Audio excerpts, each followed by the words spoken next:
भावातू शनिवार किंवा साथीवार दर अशी बायको भेटेल की नाही भेटेल हे मी सांगू शकत नाही, पण जेव्हा तुझा भाऊ तुला शिकवेल ना गणित तेव्हा तुला पोलिसाची वर्दी नक्की भेटेल हे मी सांगू शकतो. त्याच्यासाठी इकडे बघ, पालघर पोलीस भरती 2022-23 मध्ये हा एक प्रश्न विचारला होता. एका शेतात काही गायी व काही गुराखी आहेत.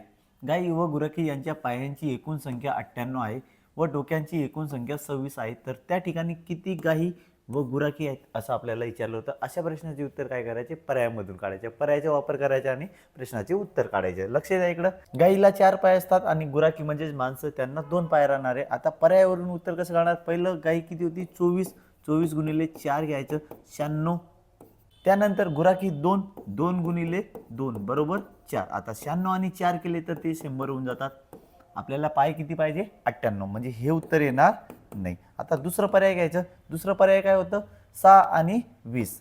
6 गुणिले 4, 6 चोक 24 आणि गुराखी किती येते 20, 20 गुणिले 2, 20 दुने 40.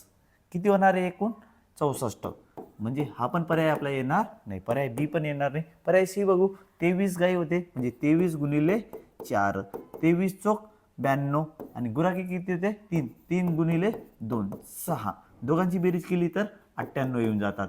म्हणजे 98 आपले पाय बरोबर येऊन जातात. म्हणजे पर्याय सी उत्तर आपला काय राहणार आहे, बरोबर राहणार आहे. अशा प्रकारचे प्रश्न काय करायचे, पर्यायाचा वापर करून सोडवायचे. आणि हा प्रश्न जर तुम्हाला समजला असेल तर या प्रश्नाचे उत्तर काय करा, आपल्या कमेंट बॉक्समध्ये फेकून मारा. आणि अशाच प्रश्नासाठी आपल्या Insta ID 3R maths academy MS ला फॉलो करून घ्या. धन्यवाद.